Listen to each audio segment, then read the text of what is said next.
चलिए एक बार फिर स्वागत है आपका यूनिक आईएएस अकेडमी बाई गुलफाम अली राजी में। आज के वीडियो में हम आपसे बात करेंगे जलियांवाला बाग हत्याकांड के बारे में। जलियांवाला बाग हत्याकांड की जो बैकग्राउंड थी वो अंग्रेज़ों की खुन्नस थी। खुन्नस का मतलब ये है, थोड़ा सा मैं पीछे चलूँ, 1914 में वर्ल्ड वार शुरू हो गया था। 1914 से 1918 तक वर्ल्ड वार चला। इस वर्ल्ड वार के दौरान भारत में भूखमरी, गरीबी, बेरोज़गारी, अकाल, इसकी जो समस्या थी और बढ़ गई। हम लोग ये चाह रहे थे कि अंग्रेज़ हमारी समस्याओं की ओर ध्यान दें बजाय युद्ध के, लेकिन अंग्रेज़ों का पूरा ध्यान जो था वो युद्ध पर था। अब इस युद्ध से जो परेशानियाँ, समस्याएं पैदा हुई थी, उनसे सबसे ज़्यादा प्रभावित था पंजाब। बेरोज़गारी, गरीबी और महंगाई से सबसे ज़्यादा प्रभावित पंजाब था और पंजाब में ही इस युद्ध के ख़िलाफ़ बहुत ज़्यादा विद्रोह भी हुआ था, बगावत भी हुई थी या इसका विरोध भी हुआ था। अब इसी दौरान आपको पता होगा सन 1918-1919 में भारत में गांधी जी के नेतृत्व में रॉलेट एक्ट के खिलाफ सत्याग्रह शुरू हुआ था। रॉलेट एक्ट के खिलाफ जो सत्याग्रह प्रारंभ हुआ था, उस सत्याग्रह में गांधी जी का या और जो दूसरे सत्याग्रही थे, उनका मकसद तो यही था कि हम एक अहिंसात्मक आंदोलन प्रारंभ करेंगे या आंदोलन को अहिंसात्मक रूप से आगे बढ़ाएंगे। लेकिन जैसे ही आंदोलन शुरू हुआ उसके कुछ समय बाद ही रॉलेट के खिलाफ जो सत्याग्रह था वो एक तरह की अराजक भीड़ में बदल गया, दंगाइयों में बदल गया। जो कांग्रेस के जो शीर्ष नेता थे, उनके ना चाहते हुए भी, उनके बार बार अपील करने के बाद भी जगह जगह दंगे फसाद होने लगे। इसी तरह के दंगे फसाद अमृतसर शहर में भी हुए। अमृतसर शहर में कुछ अंग्रेज महिलाओं के साथ बदसलूकी की गई। इसके अलावा और भी दंगे हुए। एक दो जो गोरे लोग थे उनकी हत्या भी हो गई। इसको लेकर के जो अंग्रेज थे या पंजाब का जो प्रशासन था उसमें बहुत गुस्सा था। इस समय पंजाब का जो लेफ्टिनेंट गवर्नर था वो था general Michael O'Dwyer. Punjab का जो लेफ्टिनेंट गवर्नर था वो था माइकल ओ डायर। उसने क्या किया, पंजाब के शहर अमृतसर में मार्शल लॉ लगा दिया। मार्शल लॉ का मतलब समझते हैं? अमृतसर शहर का जो प्रशासन है वो फ़ौज के हवाले कर दिया। अब अमृतसर शहर में जो फौजी प्रशासक या फौजी जनरल अपॉइंट किया गया, वो अपॉइंट किया गया ब्रिगेडियर जनरल आर डायर को। ध्यान रखना, इस समय पंजाब का जो लेफ्टिनेंट गवर्नर था वो एम ओ डायर था, माइकल ओ डायर। और जो अमृतसर शहर का जो फौजी शासक जिसको बनाया गया, फौजी प्रशासक बनाया गया, उसका नाम था general R Dyer, brigadier general R Dyer. अब ये जो मार्शल लॉ लगा अमृतसर शहर में, ये लगा 10 अप्रैल सन 1919 को। अब होता क्या है, अमृतसर शहर के दो फेमस कांग्रेसी नेता थे, एक सतपाल और एक सैफुद्दीन किचलू।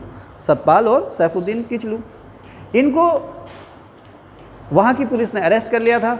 अरेस्ट करके कस्टडी में रखा हुआ था। जो स्थानीय नेता थे वो इस गिरफ्तारी का विरोध कर रहे थे।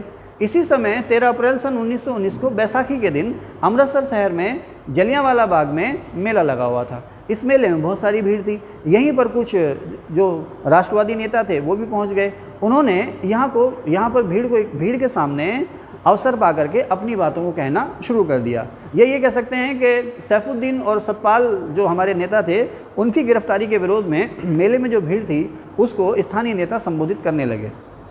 ऐसे में जब आर डायर को ये खबर पता चली कि मेले में ऐसा कुछ हो रहा है, तो आर डायर ने इस मेले में या इस बाग को चारों तरफ से घेर लिया। अच्छा, बड़ी विडंबना ये थी कि ये बाग है, इसमें एंट्री का जो रास्ता था बहुत ही संकरा था। एक ही प्रवेश द्वार था, इसमें निकासी की और कोई जगह ना थी। बाद में आर डायर ने बड़े दम्भ से कहा भी था कि मुझे इस चीज़ का अफसोस है कि तंग गलियां, तंग संकरे रास्ते होने की वजह से मैं इस बाग में टैंक ना ले जा सका, नहीं तो मैं इसका और बर्बरता से बदला लेता। खैर, इस बाग को चारों तरफ से घेर लिया और जनरल आर डायर ने बिना किसी पूर्व चेतावनी के निहत्थे निर्दोष लोगों पर चारों तरफ से गोलीबारी करनी शुरू कर दी।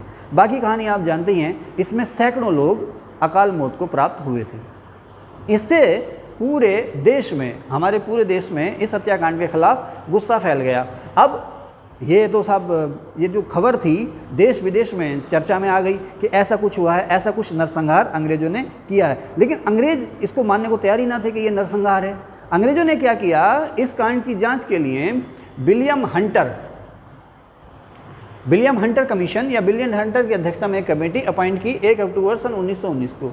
विलियम हंटर कमेटी में कुछ इंडियंस भी इसमें मेंबर थे। एग्जाम में सवाल आता है कि जलियांवाला बाग हत्याकांड की जांच के लिए कौन सी कमेटी अंग्रेज सरकार ने अपॉइंट की? William Hunter committee. इस कमेटी में इंडियंस के रूप में जगत नारायण, साहबजादा सुल्तान अहमद और चिमनलाल सीतलवाड़, सर इनका पूरा, इनको सर का टाइटल मिला हुआ था सर चिमनलाल सीतलवाड़, ये भी इसमें मेंबर थे। विलियम हंटर कमेटी ने अपनी रिपोर्ट दी और इस रिपोर्ट में उसने आर डायर को, आर डायर ध्यान रखना, मैं फिर से रिपीट कर रहा हूँ कि इस समय जो पंजाब का लेफ्टिनेंट गवर्नर था वो माइकल ओ डायर था, और अमृतसर शहर में जिसने गोली चलवाई थी वो सेना का जो जनरल था उसका नाम था R Dyer. M O. Dyer lieutenant commander और आर डायर अमृतसर शहर का फौजी प्रशासक जिसने गोली चलवाई थी। विलियम हंटर कमेटी ने आर डायर को इस हत्याकांड का दोषी नहीं पाया, बल्कि उसने कहा कि उसने अपना कर्तव्य निभाने में थोड़ी सख्ती ज़्यादा कर दी, सिर्फ इतना कहा। हंटर कमेटी ने रिपोर्ट दी अपनी, उसकी जांच की, जांच के बाद उसने कहा हत्याकांड में आर डायर ने जो कुछ भी किया अपनी ड्यूटी को पूरा करते हुए किया, हालांकि उसने जो है थोड़ी ज़्यादा सख्ती कर दी है। इससे हम लोगों के मन में क्षोभ, गुस्सा या क्रोध या नफरत पैदा हो गई। खैर आगे जाकर के आर डायर को जो सज़ा दी गई हंटर कमेटी की सिफारिश के बेस पर, वो सिर्फ ये दी गई कि उसको यहाँ से नौकरी से निकाल दिया गया, उसकी नौकरी ले ली गई। लेकिन लंदन जब वो गया तो लंदन में उसका किसी कहते हैं ना जैसे कोई जंग में विजेता आया हो, उस तरह से उसका स्वागत किया गया। हाउस ऑफ लॉर्ड्स में स्पेशली आर डायर को बुलाया गया, वहाँ पर उसको सम्मानित किया गया। आर डायर को अंग्रेज़ों ने इंग्लैंड सरकार का शेर कहा। इसके अलावा हाउस ऑफ लॉर्ड्स में उसको सम्मान के रूप में तलवार भेंट की गई।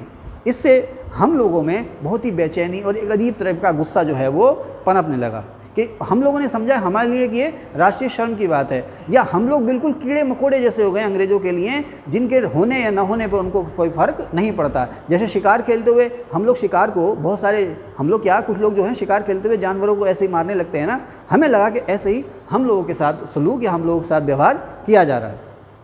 इसी समय कांग्रेस पार्टी ने भी इस हत्याकांड की जांच के लिए मदन मोहन मालवीय के नेतृत्व में कमेटी अपॉइंट की थी या कमेटी नियुक्त की थी।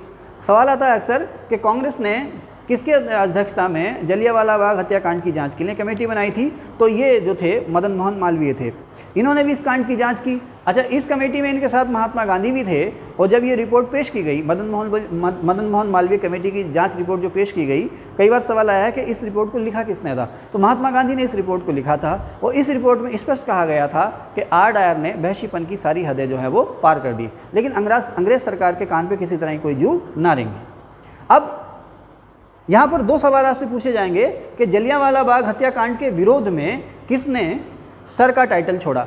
रविन्द्रनाथ टैगोर ने छोड़ा। आप ध्यान रखना, यहाँ पर आप लोग बहुत ही कंफ्यूज होंगे, इस चीज़ का ध्यान रखना कि रविन्द्रनाथ टैगोर ने अंग्रेजों के दिए हुए दो तमगे लौटाए, एक नाइटहुड और एक सर। तो जो सर का टाइटल उन्होंने छोड़ा या त्यागा वो जलियांवाला बाग हत्याकांड के विरोध में, और नाइटहुड का जो टाइटल छोड़ा था वो असहयोग आंदोलन के दौरान छोड़ा था।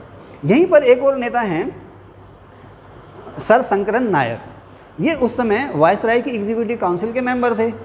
इन्होंने भी वायसराय की एग्जीक्यूटिव काउंसिल से इस्तीफा दे दिया था। बहुत सारी किताबें हैं उसमें कंफ्यूज रहता है कि जलियांवाला बाग हत्याकांड के विरोध में सर शंकरन नायर ने वायसराय की एग्जीक्यूटिव काउंसिल से इस्तीफा दे दिया। तो ये बात तो सही है कि सर शंकरन नायर ने वायसराय की एग्जीक्यूटिव काउंसिल से इस्तीफा दिया था, लेकिन वो इस्तीफा जो दिया था, जो विलियम हंटर रिपोर्ट जो आई थी जिसमें लीपापोती की गई थी, उसके विरोध में दिया था। विलियम हंटर कमेटी की जो रिपोर्ट आई थी, उस कमेटी की रिपोर्ट के विरोध में सर शंकरन नायर ने वायसराय की एग्जीक्यूटिव काउंसिल से इस्तीफा दिया था। इस चीज़ का आप विशेष ध्यान रखना।